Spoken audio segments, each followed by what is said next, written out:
One of the most important things, like if you're a barber listening, or even just like someone who's in the service industry, just pay attention. Don't think about just the money, but think about the person in the chair. Open-mindedness comes a long way because the more open-minded you are, the better you can connect with people.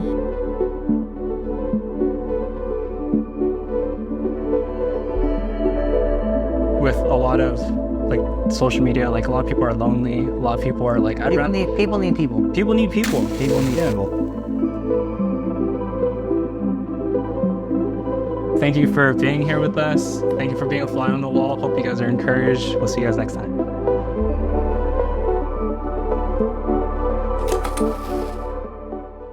So loudly for me because I get knocked down so many times, but it's all about the get up.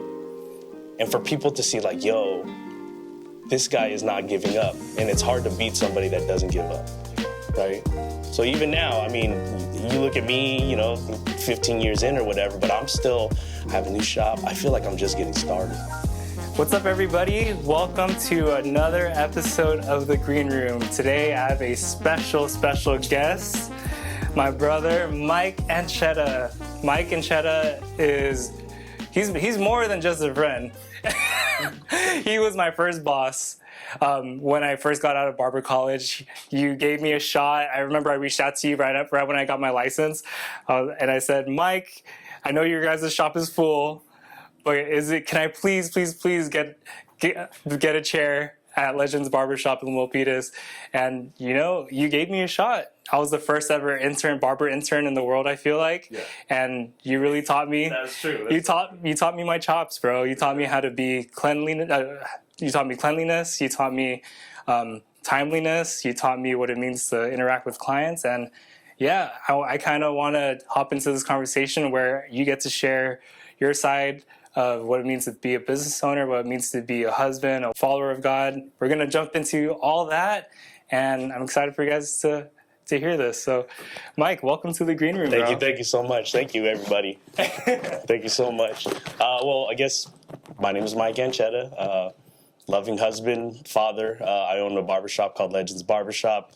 And yeah, I just been living this life for a very long time. When I say life, try to be close to God, and I'm a Christian, so I believe that our better days are in front of us, and we're still trying to get there. So yeah, hope is something what I want to try to give people, is something that we haven't had in a long time, but something that we really desperately need in society. Yeah, so I believe in that as well. And to lay the groundwork for this conversation, I kind of want to get your origin story, your barber origin story. Okay. I actually don't know this. Okay. How did you get into barbering and kind of weave that into opening Legends Barbershop? So I guess it all starts when I was a young kid. My dad used to give me and my brothers haircuts, and he used to just rock us real bad. So me and my brother just decided, let's just try it out for ourselves.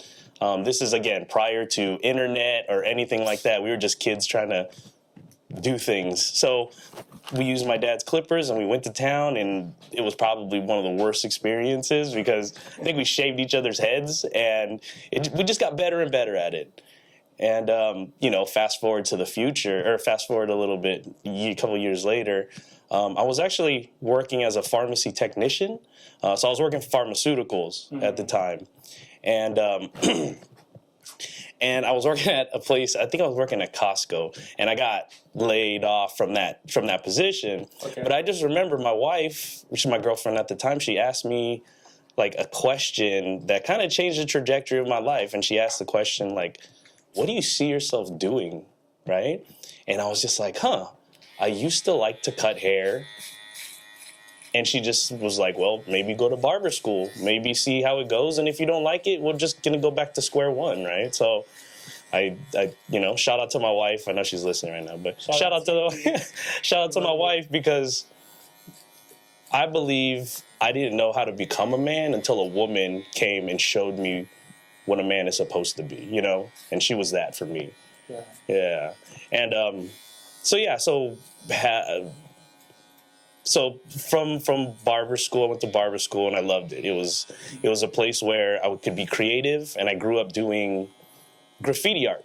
Yeah. So being around people that were so creative, it just pushed me to become even better, right? And I loved it. Barber school was a place where I could go. It was my sanctuary, right? A place where I could go when the world is acting all chaotic or whatever. I could go to the barbershop and chill out, you know? Even just cutting hair, not even talking to anybody, but in the quiet, I'm so, so happy because I'm doing what I ultimately feel like God has chosen me to do. I believe God gives us gifts, and I understand that God gives us gifts to help others find their gifts. And that's what I do at the barbershop, right? And so, yeah, going back to the story, decided to go to barber school, loved it. And this is a funny story. So back then, we had to do, how can I say this? When we had to get our license, we had to do, a shave, and we had to do the test and everything. I didn't pass my first time. So it kind of deterred me from even doing it again because, like, you know, you tried something for a long time and you don't hit that mark, right? But really, it was a chance for God to call me back, right?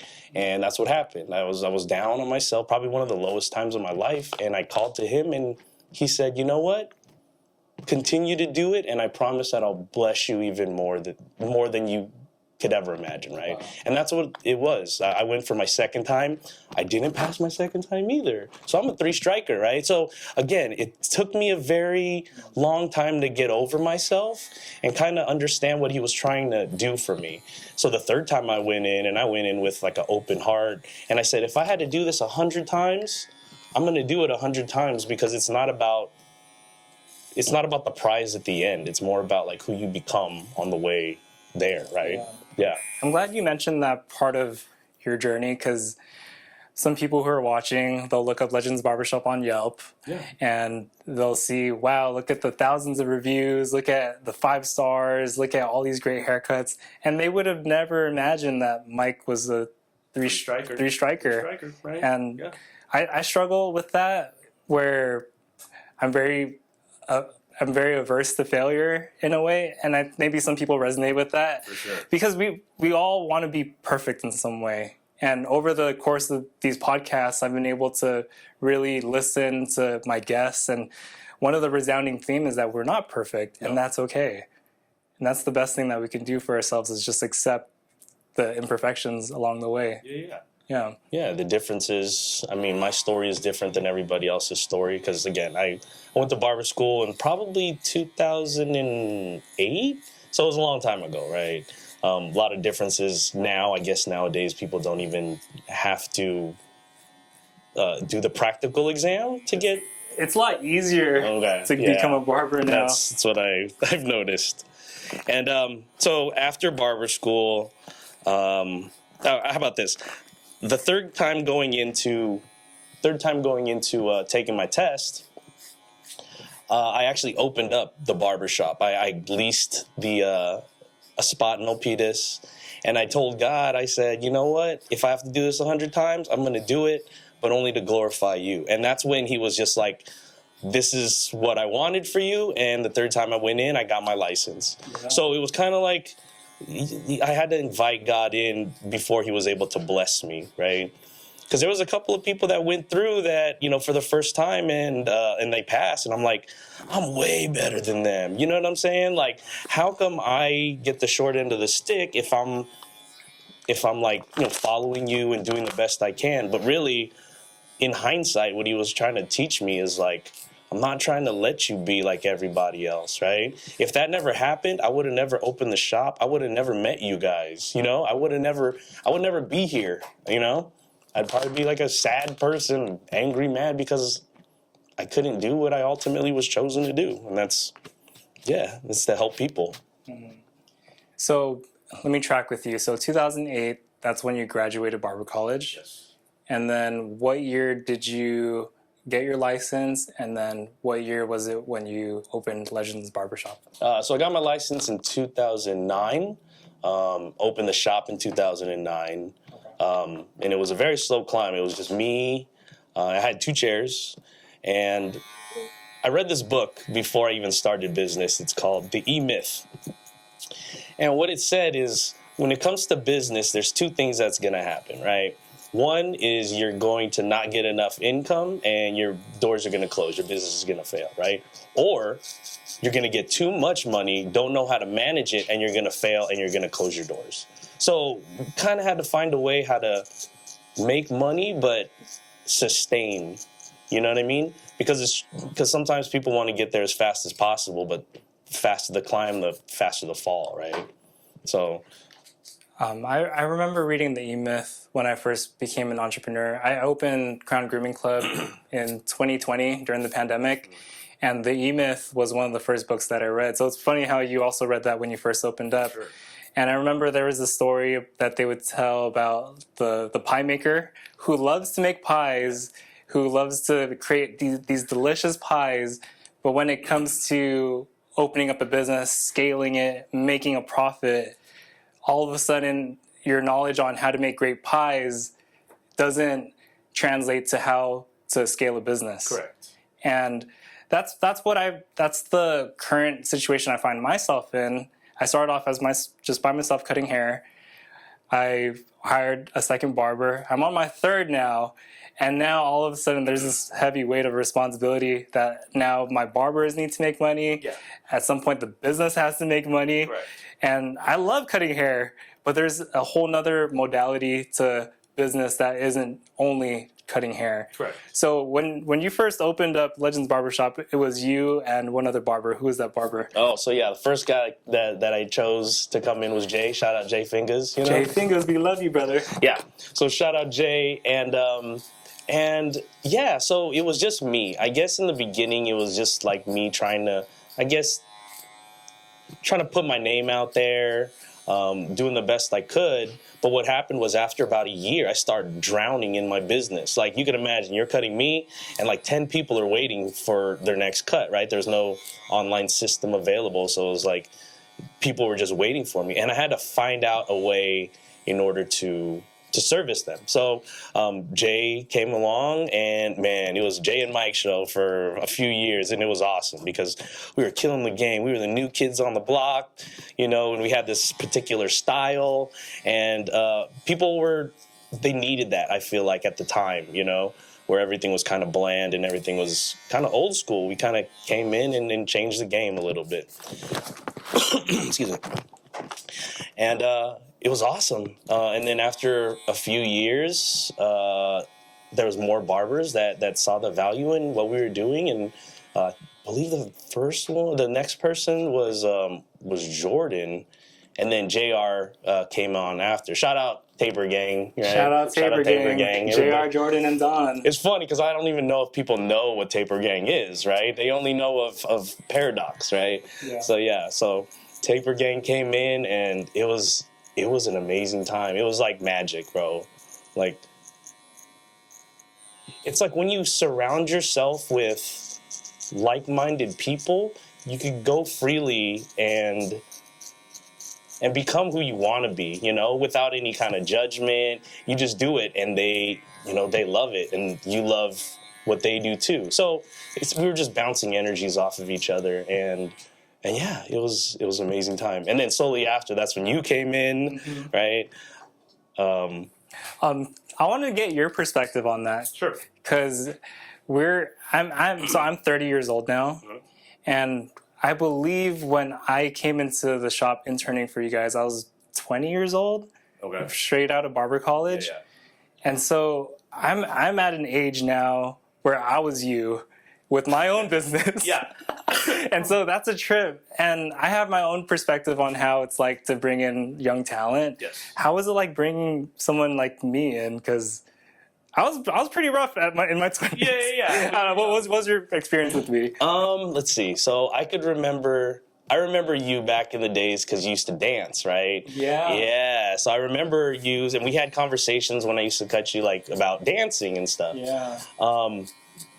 when it comes to young people, how about this? I'm OG, right? I'm a little older, right?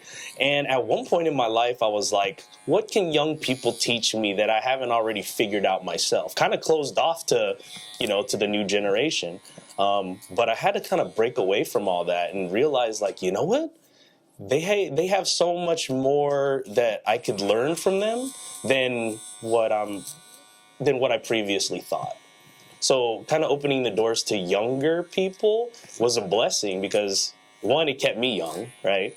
And two, I was able to connect with people in a younger generation. And I think that's what I'm trying to do here is, when it comes to God and faith and everything, I feel like just young people don't know yet. Right. So if somebody's listening to this and has like a question about, faith or questioning yourself, I say, seek him, like go out and test the theory, see if it's something that, they'll stand the test of time. And I can honestly say it can. But yeah, kind of going back to young people, I understand that the world is getting younger. And if we don't empower young people now, then the world is not going to be better than how I left it, right? And that's what I try to do with my kids. I try to teach them not to give them, I give them allowance and stuff, but like not to pay them for what they're supposed to be doing, because that's like a standard, right? But I'm trying to teach them, like, how can they bring value to people, or they bring value to something, and then that's how they get paid. Because if you bring value to something, it's worth something, right? So yeah, instead of just doing something that you're told, do more than what you're told, and then somebody will take notice, I promise you. Hard work is something that is kind of missing in a work ethic is something that I feel like is missing in the workforce, and I'm here to try to change that. I'm here to tell people, like, put in work and you'll get what you're looking for, Mm-hmm. Yeah, being able to switch that narrative, because the current narrative is that Gen Alpha, Gen Z, the next generation, they're unmotivated, they don't want to do the work, they don't want to show up, and my heart breaks for them, because when it comes to being able to communicate, a lot of how we communicate is in person, right, as barbers. Correct. But for a lot of Gen Z, a lot of communication is relegated to the internet, so emojis, likes, DMs. And so I can see how there's this huge discrepancy between your generation and then the next generation that's coming up. And for my generation, it almost feels like we have a moral responsibility to pass the baton. Like, hey guys, it's okay to work hard. Don't give up. When things get hard, keep going. And I don't think a lot of people my age feel that responsibility. But you're someone who is always passing the baton, and you did that for me. You did that for J.R. Jordan, all the other guys. What's a message you would give to the upcoming generation, the upcoming workforce? What's something that you would want to tell them?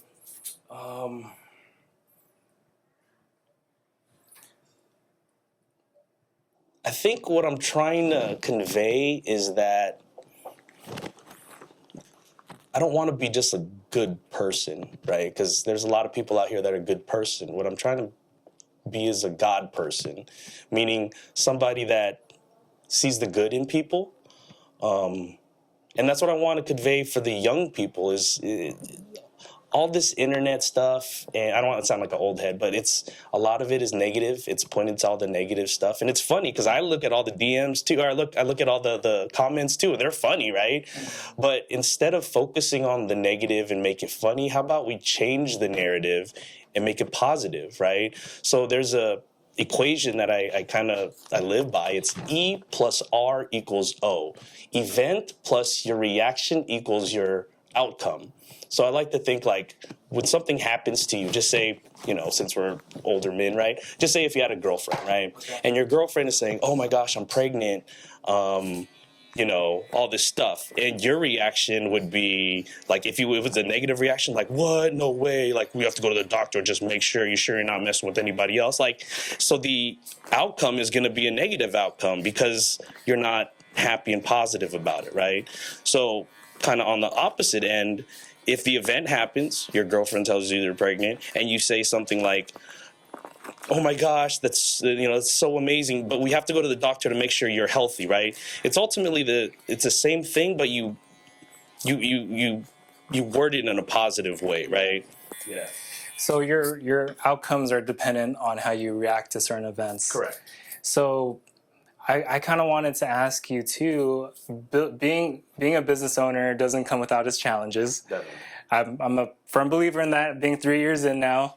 And so there, time and time again, when challenges come my way, man, it's tough. It's real tough. Yeah. So you can be as vulnerable as you feel comfortable, but can you share with me and the audience some of the challenges that you had to go through early in business? Yeah. I mean, just natural progression, right? When the business was thriving, everything was running on all cylinders, and then a couple of the guys decided they wanted to do their own thing. And the truth is, in the beginning, like I didn't see. It's kind of like no, I don't want to say that. I want to say like it was difficult, but it was something that had to happen, right?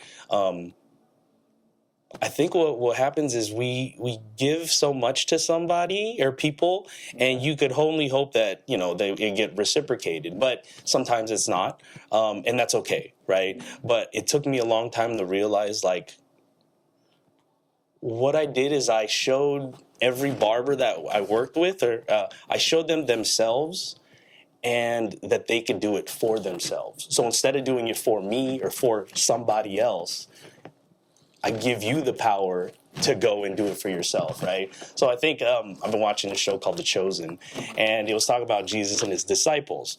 And then later on, they become apostles. Two different words. I thought they were the same thing, right?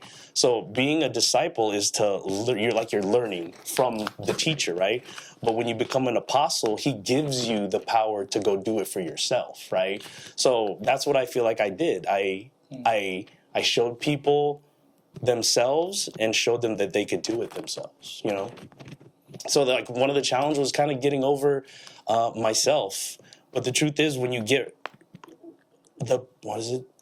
addition by subtraction, right? Sometimes things have to go in order for new things to come in, and that's what happens, right? It's like it's brand new. So if that stuff didn't happen, this wouldn't have happened, right? So I have to look in hindsight and just see it as a blessing. Like, I thank everybody that that has worked for me or was in my life, and if they're no longer in my life, then that's totally fine. It's not that I love them less; I love them from a distance, but I understand that they have to find out and do it for themselves too. Yeah. Because I can imagine being in your shoes now, being a business owner. You started off with just you get another barber, you get 2 more barbers, you get 3 more barbers, 4 more barbers, and then the very difficult feeling of seeing a good portion of your shop go. Yeah. I could only imagine how that feels. Yeah. It's hard. It was hard. But again, it was only what I thought personally, like what was happening to me. And I kind of didn't see it as a whole, right? And it took me a long time, and that's when I went back to church and searched for God, and he said, like, this is the way. This is the way it was supposed to go. And I look at it again in hindsight, and I'm so happy. And I love everybody and how much success they've had, including yourself.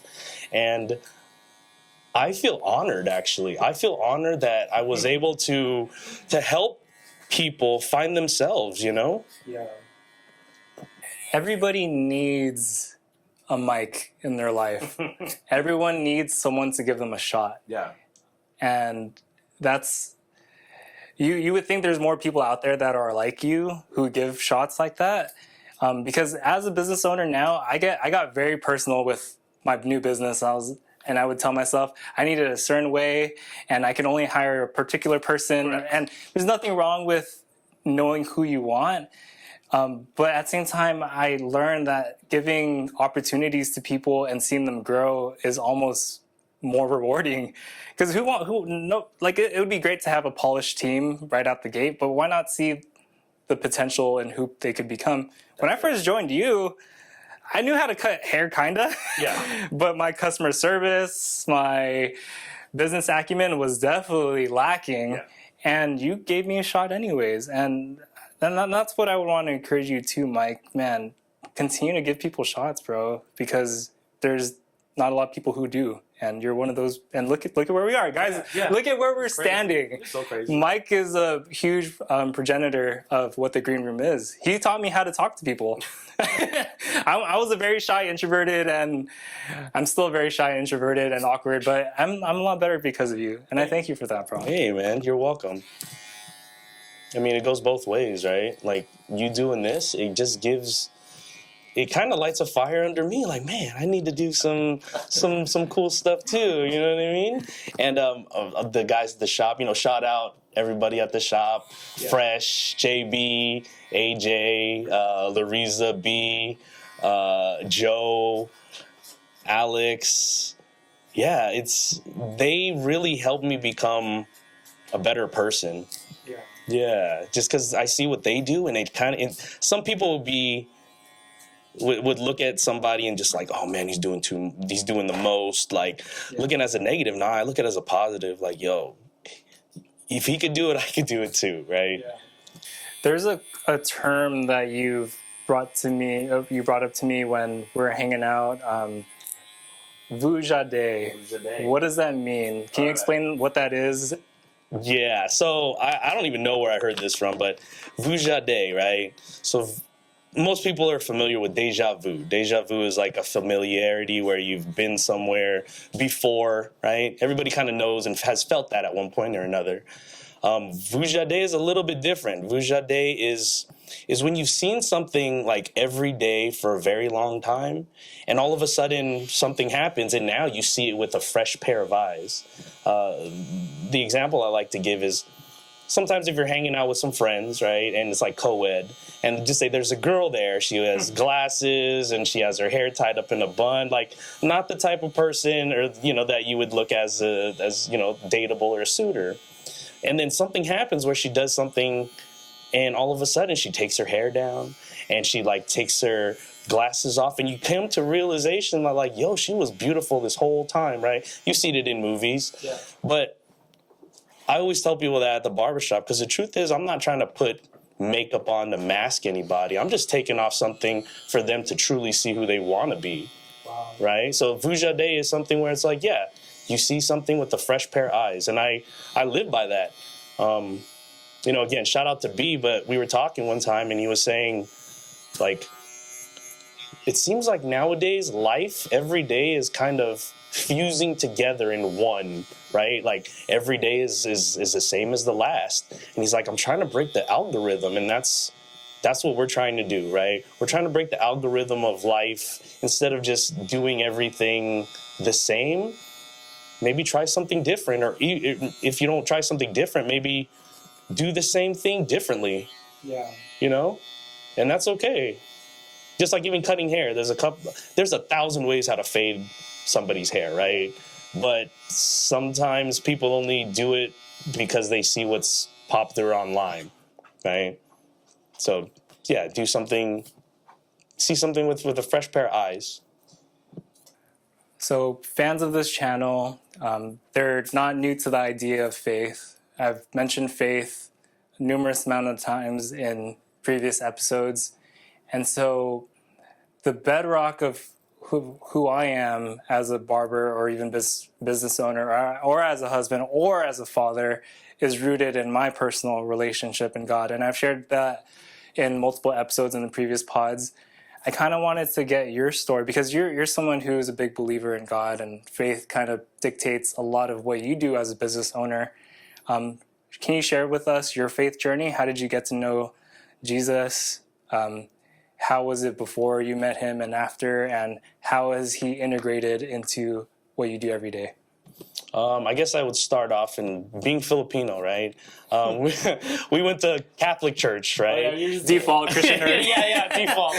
So we went to Catholic church, and I never really understood it. I just did it because it was like what my parents told me to do, right? And I just never really questioned it, and I just went there, But when I was about 13 or 14, my aunt, she passed away. God rest her soul. But she actually brought me to a Christian church. And it was just interesting because, like, people were jumping around, singing, like, it was alive in there. And I think that's what that drove me to it, because everything I've seen before was all tradition, right? And which is fine, but it wasn't who I was. And when I went to a Christian church at 14, I got hit with the Holy Spirit, right? Like, all of a sudden I'm crying like a little baby. And again, I'm 14. I'm supposed to be a tough guy, right? So I'm at church crying like a little baby, and it just comes over me, right? Fast forward, and that's when I accepted Jesus as my Savior and all that stuff. But it didn't come without any challenges, right? And I guess I like to use the word like backslide, because the truth is, like, we all do that, right? We want to do good, but there's a lot of temptation out there that makes us not choose that, right? So it took me a long time, and I always was rooted in God, but I didn't take it as serious as I should have. So now that I'm older, with this whole barber journey, it actually gave me I invited God back into my life, because young people that are watching this right now, but the truth is, like, I was a consumer. I used to consume a lot. I used to have a lot of stuff, and the more stuff I had, it didn't make me happier, and so I had to find something that made me happy, and that's what God did. He showed me that everything's perfect if it's rooted in Him, So now, as a business owner, I feel like that's the whole reason I'm in business for 15 years. Like, that's weird to say, but I've been in business for 15 years only because I put my trust in God and know that He's the one that's going to help me through this whole process. And it's not for myself, right? And it's about, we are in the service industry. So I heard this somewhere, but I hear it to be true. And serve your needs by serving the needs of others. Yeah. And I want to pause and give you your flowers and say that you've been in business 3 times as long as most small businesses could ever survive, because I looked up the statistic. 80% of small businesses close within the first 5 years. Yes. And you've been around for 15. Yeah. And it wasn't perfect. It was up and down. Yes. But the fact that you're still here is amazing, giving opportunities to people to build a livelihood and to grow their families, to grow their wealth. You're doing something special in Milpitas, and that's amazing. I just want to give you your flowers for that. Thank you. I don't even know how I did it. That's the truth, man. I just want to say thank you, because in hindsight, like, it's really, I have accomplished a lot, but I still know I have a lot to do, right? Yeah. But somebody said this recently, and I heard it to be true. They were like, about your business, they were like, if your business like closed, would people miss it? And that's like a measurement of, like, if how successful you are. When, at least, when it comes to business, like, will people miss it if you're gone? And I ask my clients all the time, like, if I wasn't here, would you miss me? And even when I go to like vacations, people are like, oh man, when you're coming back, I'll miss you, dog. So it feels good. I think when it comes to business, I've mentioned this in a pod with Stephanie Pambid, where business is like a baby, and you have to be able to nurture it and grow it, teach it how to walk, how to talk. And I mentioned it in that episode how a lot of the times we prematurely try to push our baby or our business to do things that it can't do yet. And you end up hurting your business because you're trying to do something it's not designed to do yet. Yeah.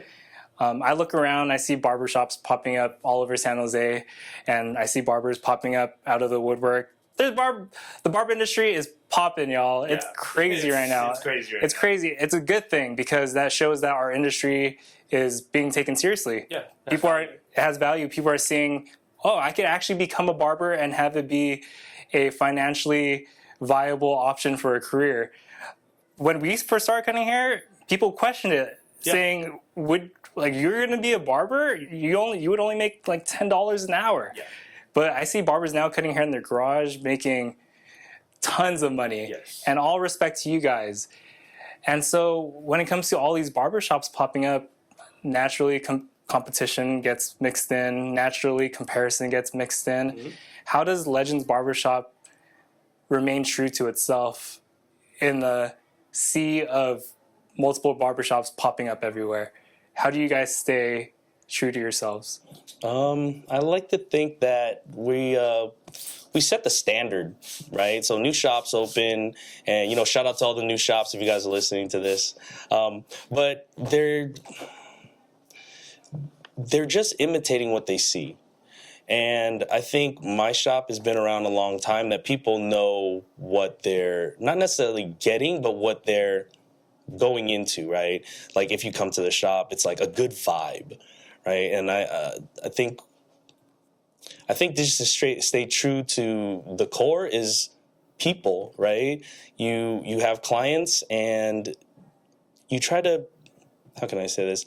I try to listen to people more than I speak. Because sometimes people tell me things and I read between the lines and I kind of understand what they're dealing with. And versus like other shops nowadays are just like, oh yeah, come in and get like a good fade or something. But it's really the service, right? Like people come to me and they ask me questions and they give me, their 2 cents on it, and then they come back and then, they give me a report of like how things went. So we really focus on the people versus just the craft, because the craft is good and it's very important. Trust me, I know, but it's more about the people. Yeah. And I think that's how we stay true, is because we're rooted in people, and that's it's fellowship. I like to think of it. We like the fellowship with others, and this life isn't easy, so we got to go through it all together. So I don't know if I answered the question. No, totally. Community and fellowship, that's huge. And I put out a reel recently about how community is important, don't go through life alone. Mm-hmm. A big reason why I'm still here was my wife, Stephanie Pambid. Shout out to you, babe. Out. I love you.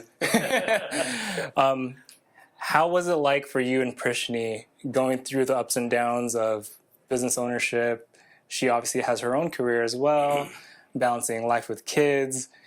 It's a lot. I'm in that phase of life right now, and it's hard. Yeah. How do you guys tackle that together? I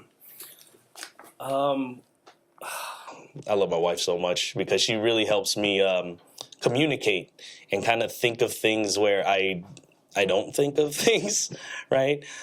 Same. Yeah, right? Like, I didn't even think of that. But I love the fact that we could kind of have open dialogue, but we also understand that over-communication is a negative thing, right? Because we have kids, we have lives, and we have barbershop stuff. Like, we have to put time aside for that. If we don't have time aside for that, then every conversation is just bundled up in everything that we got going on, right? So there's more than a few times where, let's go to lunch or let's go do something, but we won't talk about shop stuff, But yeah, she's my biggest cheerleader, so I could only be that for her. Guys that are listening to this, like, like I said before, you don't know how to be a man until a woman shows you how to be a man, right? And that's what my wife is. She showed me how I wanted to be, and I'm doing that for her, right? But yeah, it was definitely hard, just because we had to discuss a lot of things, butt heads more than a few times, but come to the realization that we're doing this for God's purpose. So it's not as. So we're not like worried about it as much, financially and all that stuff, because we know that it's rooted in that. Yeah. So personally for myself, when it comes to managing your business, managing your marriage, managing your kids, it's easy to get caught up in mismanaged priorities. Yes. I've been a huge example or bad example of how that could go wrong, and it spills over into how you are in the shop as well. And I've brought a lot of my personal stuff into the shop, and I don't know if it was right at the time. In hindsight, it definitely felt like I could have definitely left that at home. Yeah. Like the line between personal and business tends to get blurred in barbershops, especially when you have people working for you. Like, are they your friends? Are they your employees? Like, it starts to get really, really weird and blurry. Yeah. I have a certain way that I manage my team, and it works for us. How do you manage your guys at the shop? Because this is kind of, I want to learn from someone who's been in it and has made a lot of mistakes and is continuing to learn.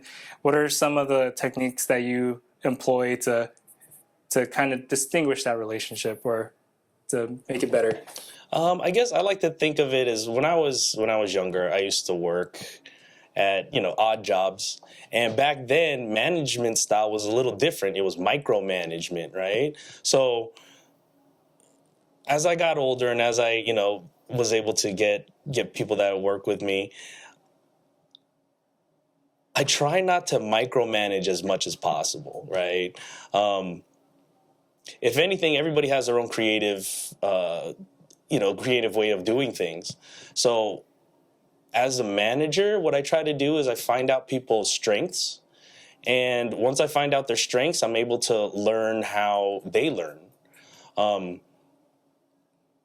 So I guess it was really hard for me to like make systems because, again, shout out to my wife. She taught me how to start the online scheduling system. And in the beginning, I was like, nah, we don't really do that in barbershops. And, it was a different time. But just to be open about what people are going through, I feel like that could be more impactful than just telling them what to do, right? Yeah. And like I said before, the why is more important than the how. So instead of telling somebody, hey, you need to clean up you need to sweep up your station or whatever, instead of saying it that way, maybe there's a better way to say it. So if you go to them and say like, hey, last time you swept up, it was really clean. I really appreciate that. So it gives them the authorization to do it for themselves and not because I told them to do it, Yeah. Yeah. It's like giving them responsibility, exactly. Ownership. Yeah. My issue right now is being very clear and concise about what I want. Okay. And I think it stems from a place of not knowing what I want. Because with all these different ways to tackle a certain thing, like you said earlier, there's 1,000 ways to fade a haircut, right? But when it comes to how to build good culture in the shop, we can easily go. I could go down the road of, well, let me do what I did at Legends and let me do it that way, or I could do it how they do it at Paradox and do it that way. I'm trying to figure out what I want because I'm very early on. Yeah. How do you know what you want? I like to simplify things, right? When it comes into too much stuff, I kind of get a little anxiety, right? so I like to simplify things. Many years ago, me and my wife, we actually adopted minimalism. And yeah, minimalism, it helps because just because you have a lot doesn't necessarily mean you're going to utilize it for what the purpose is, right? And even just like consumerism, like just because you have a lot of stuff, you have 1,000 pair of shoes, but you only got 2 feet. You know what I'm saying? That's kind of so. Yeah, I feel like when you simplify things, you kind of get to the root of why you're doing it, and then you kind of just go from there. Instead of just trying to do it in a way where you think somebody is successful that way, just kind of simplify it and be like, okay, why are they successful? And then you kind of get to the root and be like, okay, well, they're successful because they don't take shit from nobody, right? Or because, they understand that, we are in a service industry, and if you take care of the person, then they'll take care of you. Little things like that, right? But yeah, there's a lot of different ways to do business. And even now, when I was younger, there was kind of a blueprint. You had to go through A, B to get to C, right? Yeah. But nowadays, it's like you can get to C without even knowing A and B. So it's a little different nowadays. But yeah, you just have to do what you feel is right. I feel that's to answer your question. Yeah. Do what you feel is right, and then you'll never like question yourself if it was the right decision, because at the time you thought that was the best solution for it. Yeah, my business mentor, he pretty much told me just to whatever idea I have, execute it and just learn from it. That's it. Don't try to get too caught up in the minutia of this is how this business is doing it. Maybe you should do it, or this is how this person runs their shop. Maybe you should do it. But just try something and see what works for you. Yeah. And to have that permission so a lot of barbers who are listening who want to be a barbershop owner, there's different paths to get to success, and you have to be able to define what that is, and only you know what that is. Yeah. Right now, success for me is first and foremost being a successful husband, being there for my wife, being a successful father for my daughter, being there for my guys, for the team. Yeah. That looks like success for me. For some people, they might categorize success as dollars in the bank. Correct. Some people do, that's fine. Or they might categorize success as how many shops they own or how many barbers they have. Yeah. It's just being able to know what you want and define it, and having the permission to just try and see what works. Test the theory out. Yeah, right? test the theory. I think you touched on something that was real important, actually. I feel like nowadays, because of YouTube and so much information's out there, I feel like a lot of people are consuming a lot of information. And knowing more doesn't necessarily mean makes you smart, right? It's all about using what you have at your disposal in order to try to become better, right? And just like what you said earlier, if you have an idea, just go for it. You'll learn. You'll grow wings on the way down. If you want to take that jump, that leap, you'll grow wings on the way down. But you'll never grow them if you're standing in the safe spot. And this is. I'm just gonna say this. This is me kind of breaking out of my shell, like doing these podcasts, doing all these different things. But I understand that life is. Our best days are still ahead of us. And I truly believe that, and I truly believe that in order for us to get there, you have to be the best version of yourself, because the people around you deserve it. What are some things that could hold people back in their lives from realizing their potential? Biggest one would probably be fear. Fear of what other, like judgment, fear of failing.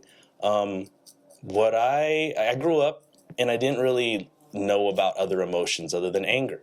So everything that I was going through, frustration, anxiety, it just came back to being angry, right? And I'm sure a lot of people could relate to this. But what happened was I realized like I was just fearful because I didn't want to be that guy, the dumbest kid in the room, and all these things. And I came to the realization that like fear is inside your head. You know what I mean? Like you think all these crazy scenarios of how it's going to happen. 9 times out of 10, 10 times out of 10, it didn't even happen that way. So you're pretty much putting the fear in yourself. So I guess what I want to tell people that are listening right now is it's okay to be scared.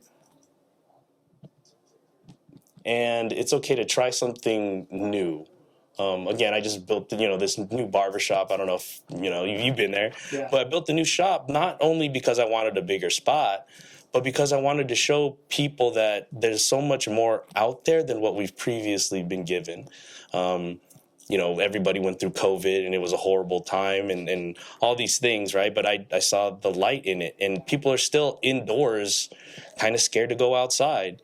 But the shop that I built is kind of a staple to show people like, yo, it's okay to go outside now. It's okay to ask for you to be happy. It's okay to ask for whatever you want in life, because you can have it, but you just have to put that fear aside. And I'm still scared. That never goes away, but it's not going to stop me. If anything, it used to stop me from the front, but I just use it behind me to push me from behind. You said something that stuck out to me, just because I resonate with that emotion, like that anger, not wanting to be the dumbest one in the room. wanting to kind of like belong and wanting to succeed and this is for me, like wanting to succeed to prove people like I did do it. I could do it. Yeah. And I believe that emotion is good, and I believe it's powerful because it'll help you get to whatever goal you want to get to. I'm finding now in this season of life, it's less about the fear of the unknown and more so just the adventure of going to new places in life. Yeah, that's it. And sure, fear is involved in that, but adventure sounds more fun, right? Yeah. And that's something I would want to encourage anyone listening.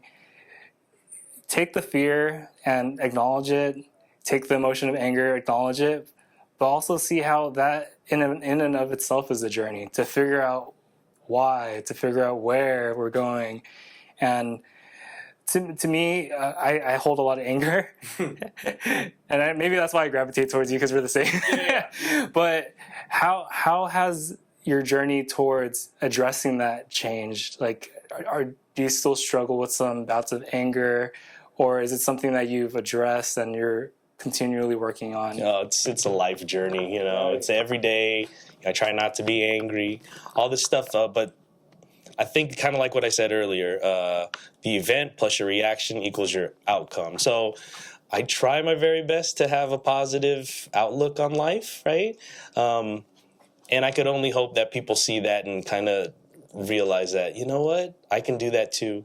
In the beginning, how about this? In the beginning, there's a couple of barbers that first start out and they're like happy-go-lucky, wide-eyed, and everything is all good and everything like they do everything because they think that's how it's supposed to be done, right?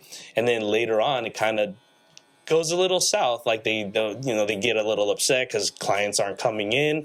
But I have to just kind of reposition them to be like, hey, even though that client didn't come in, like there's still a lot of walk-ins. So it's like you have space for somebody else. So instead of focusing on the negative, focus on the positive, right? And I think that's what I've been trying to do for the rest of my life. Be positive on purpose, because the world is out there telling all this negative stuff, and it's easy to just fall victim to that. Because it's easy for me to like point out all the negative, but I want to be different. Point out the positive. And that's anger was a huge friend of mine. And yeah, we're besties. Yeah. He's a really good friend of mine, and I made friends with him. So instead of just having him talk for me, I'm like, okay, you're around, but I don't have to go to that every time. I think I heard this somewhere, but some people are like hammers, right? When there's an issue, you want to be like a hammer and hit it with one blow and knock everything out, but not every situation is a nail, right? Yeah. So, because you're hard and tough and all that stuff, maybe you need a different way to approach it in order to get what you ultimately want. See, this is why I'm glad you came on the pod. These are the types of talks you have with your clients seemingly every single day. Yeah. Putting them on game, showing them the way, showing them a certain path in life. And I get a lot of that residual just from working with you for those 3 years. Yeah. And people need to continue hearing stories and advice like that. I think, like what you mentioned earlier, we're just inundated with so much information. It's hard to know what's true, what's false, what works, what doesn't work. But being able to spend time with someone long enough to see their wins, and most importantly, their losses, and learning from them, I was able to do that with you. And it wasn't perfect, bro. And I think that's the best part, because it gives me the relief that, okay, this is how the journey is going to look like. For sure. It makes me excited to continue my 3+ year journey in business, and I can't wait to get to 15 years. And, yeah, right. And we can have another pod. There you go. Well, we'll definitely do it in space or something. Outer space. But as we wind down, and I want to kind of get to know this side of you too. I've reflected a lot on how now I'm at the age where you were when you took me in. What's something that you would say to young Mike of 30 years old when you were first starting business? What would, if you were to go back in time and he was in the room with you, what's something you would encourage him with?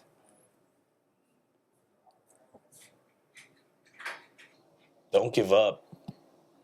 You know, yeah, I think there's a story that everybody's seen the movie Rocky.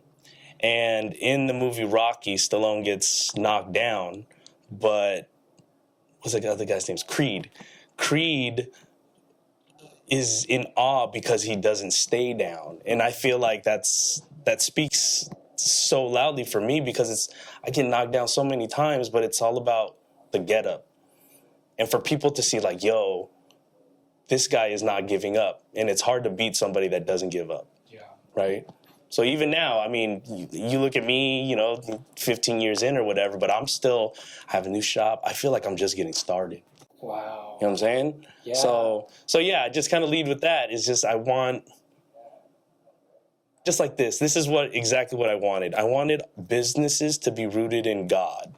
Because I feel like people want to become successful, but they fail to leave that side of it. So when it comes to this place and when it comes to my shop, I just want more businesses to be rooted in that and to be able to say like, yo, we were making a positive change instead of just monetary, monetary like financial gains. So yeah, I just want more people to be like, if you're going to decide to start a business, rooted in God, like God gave you a talent for you to help others find their talents. Yeah. So again, I feel so honored that I'm able to talk today. I'm so honored about the people that came before me, and I'm so honored to be in your life. You know what I'm saying? Like, if I was a little piece to help you get to where you are, that's honorable enough for me. Yeah. And I'm getting emotional. I get emotional a lot. I'm a very emotional person. I cried already today, so okay. But that's what it's all about. And the green room, the reason why I started it, it's because these are the people that grew me. I look at, so the people who are watching online, I have a little cork board with all the Polaroids of my previous guests. And every time I cut in here, I look around and I see all the people who were on my team. And cool enough, you get to be another person on that corkboard, and the message "Don't give up" that resonates with me on a very deep level. Because man, I've been wanting to give up a lot, and to see you at this juncture of life, and to hear you say that you're just getting started, it stokes the fire in me. Yeah, it really does. And Mike, it's a feeling where only people who have gone before are able to give you. And you're someone who's gone before. You went before a lot of people, before Barber was cool. Yeah. And it's not easy being the one who goes before, because who are you modeling after, And so as someone who goes before, you're someone who takes a lot of the hits. You're someone who makes a lot of the mistakes. And I just want to say, in behalf of myself and also all the barbers who you've touched, we thank you for going before, and we honor you. You're welcome. I loved every second of it. So without getting too emotional, but I feel like this is my purpose. And my purpose is, so at church, shout out Vibe, because I go to Vibe Church. But Pastor Adam said something one time. He said, what do you think it is to be Christian, right? And people raise their hands and they said things like, oh, you want to bring, people to heaven. And he's like, you get half a point. I think the real reason you want to become Christian is because you want to bring heaven to people. And that changed the game for me, because what good are we as when we're gone, All we have is now. So if I could show somebody like eternity now, I've done my part. Yeah.